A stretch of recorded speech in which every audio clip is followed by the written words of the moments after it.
Sorry about that. I had to turn the lights back on. I keep just. So, as I was saying, welcome to my YouTube channel. If you're new here, I talk about the Duke and Duchess of Sussex, Prince Harry, Duke of Sussex, and his wife, Meghan, Duchess of Sussex. And I am a fan, so I hope you are too.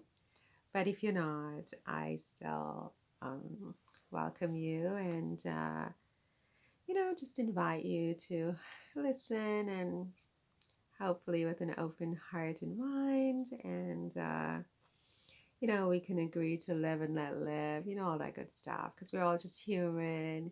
You never know what we're all dealing with. It doesn't matter how much money someone has, how famous they are, whatever. We're all human and we're all dealing with things that you wouldn't even believe, you know? And we just, I think we're wired to sometimes to be mean to each other. Somebody created this experiment. This is an experiment, and they created it, and they wired us with all these tendencies and emotions, and it's difficult. And so, I mean, this is not a judgment. I'm trying not to be judgmental. I mean, and sometimes I am judgmental. What can I say? But I'm trying in this moment not to be judgmental, and just to say that um, we have to try as just people breathing some air on this planet in this experiment of whoever this scientist is, to give each other a chance a little bit more. Anyway, it's Sunday morning. I know you can't tell with all this stuff I'm wearing. I decided to, I don't know why did I decide to go with this look? I'm not even sure. It was just something different.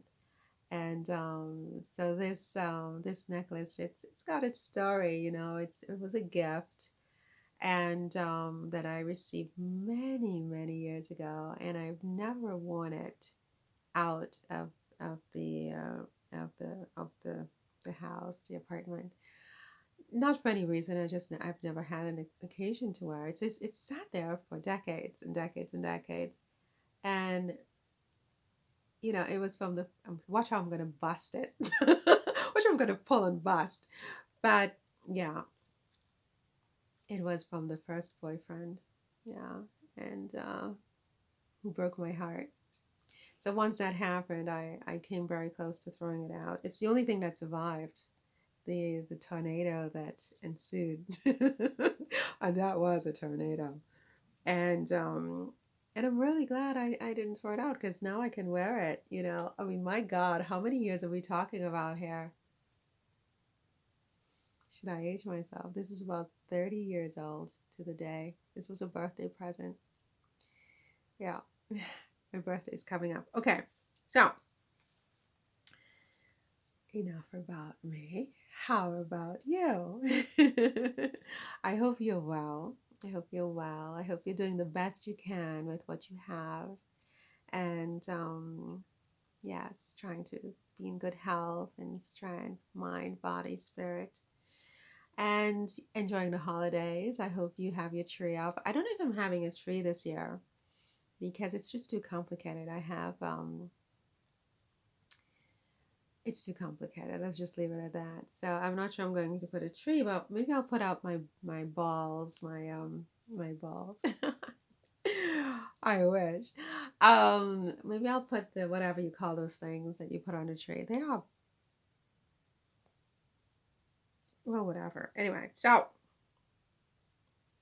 what am I talking about today? So today I would like to talk about Lady Susan Hussey, the lady in waiting for the late Queen Elizabeth and a senior member of King Charles III's um, courtier, or whatever you'd call it. She's like a senior member of the royal household, and she has been sort of um, embroiled in this quote unquote race row or racism row, where a young woman um, who is of African descent, um, claims that Ms.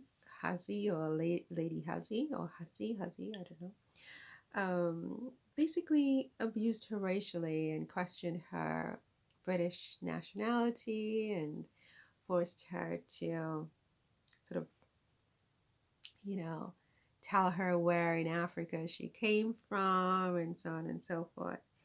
And what's interesting to me about Lady Hussey is that she has a history with Meghan Markle, apparently. She was tasked with helping Meghan to adapt to royal life back in 2018. Can you believe that? Hmm. Can you believe that? And she's 83 years old, so she's quite old. And she, as I said, was a lady in waiting with Queen Elizabeth. So she worked very, very, very, very closely with Queen Elizabeth. And they probably had many teas and tete-a-tetes about palace intrigue and gossip and so on. So you know they talked about Meghan.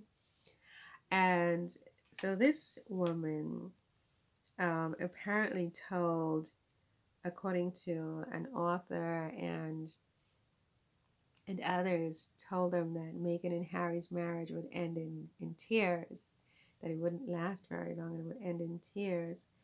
And which is interesting since she was tasked with helping Meghan to last, and she's like, oh, that's going to end in tears. Don't worry about it, something like that. And so I find her an interesting character. And so she was caught up in this racism row where she basically questioned this woman's nationality and sort of made her feel like she didn't belong according to the woman. Ngozi Fulani is the woman's name. And, what do I think about all of this? Well, the woman is Prince William's godmother, ironically enough. So that's kind of just for context. And what do I think about this?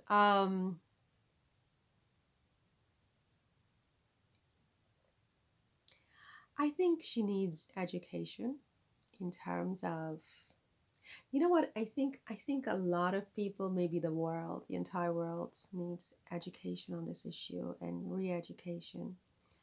And it goes to something that I'm working on myself, that I feel that I have to do as a human being, and also as, you know, a member of society, and as a lawyer. I don't like to think of myself as a lawyer. I don't really think of myself as a lawyer. I haven't lived the life of a lawyer. I've lived more like a bohemian. And you know that movie My Cousin Vinny? Like, I saw it once and I'm trying to find it, but I can't. Like, it's not on Netflix, but I want to see that again and again and again. I think of myself as my cousin Vinny's cousin Marion. Do you know what I mean? So it's kind of funny me saying that, I feel like there are things I have to do as a lawyer with this issue, because there's some very serious things that I think I have to do. But I do think that where Lady Hussey and many, many other people are concerned, that it's really a question of re-education. Um, she what do you call it? She resigned her position at Buckingham Palace with immediate effect, and the royal family accepted her resignation. And Prince William, famously from Boston, said there's no room in our society for racism, and it was right that this resignation occurred with immediate effect, and so on and so forth. And they're trying to reach out to this woman, Ngozi Fulani. I certainly would love to talk to her myself. And and maybe I will at some point. But if she would, grant me the honor and privilege. But I don't know whether resignations in this kind of situation are the answer. I think it's a quick fix. I think it's very surface. I think it makes everybody feel better in that moment, but I think it solves nothing at all. I think the underlying problem is still there, ugly as ever. Just, this woman, this lady Hussey herself is a victim of a structured system that has been in place before she was born. And I think that we all have a big job ahead of us to dismantle the system if we want to, if we really want change, and not sort of just like cosmetic, like, let's just get a, what do you call it? Some Botox. Let's put some Botox in it and solve the problem rather than, changing the underlying reason why we're prematurely aging or something. You know what I mean? I mean, it's a bad analogy, but um, as I sit here contemplating my Botox, I've never had Botox in my life, but I would if I could, but I can't. I can't afford that stuff. But what I'm trying to say is, I go again with my tangents, is that she quit and okay, they accepted her position, her resignation, okay, but I don't think it solves anything. I think it's a question of education. I think a lot of different people have a role to play, even I, and I'm going to play that role very soon. And it's scary because a lot of people are not ready. They're just, and they're never going to be ready to have this conversation. But um, I'm almost selfishly glad that this happened because I think it makes my work that I have to do easier. Um, because I mean, what this woman and Ngozi Fulani said is, oh, this is very long, 1226. I mean, it's something I experience all the time. I live in France. I live in a foreign country. I don't speak French. And someone says to me, where are you from? New York. No, where are you really from? And I try to break that down to, my Caribbean roots, whatever. And no, where are you really from? And you can't answer the question because you have no idea. You have no idea. Your history has been erased, and people are very, very insensitive about that. And why should they be sensitive about it? They didn't, it's like it's not them, and it's very, very sensitive, very, very complicated. But I don't think resignations and firings are the answer. I think more, much, much, much, much, much, much, much, much more needs to be done, and I'm definitely looking forward to playing my part in that. And I'm sorry that Ngozi had to go through that. I'm sure it's not the first time because, as I said, I mean it's something I go through all the time, like those kinds of questions. And but this woman, Lady Hussey, I mean, she just needs to be re-educated. Anyway, that's all for this one. I'm sure that I'm not going to get many thumbs up for this one, but that's where it is. It's not pleasant, but it has to be said, and a lot has to be done. Okay, see you in the next one. If you're not too offended, consider subscribing if you're not yet. If you are, thank you. And see you in the next one. Remember to live and let live. Bye.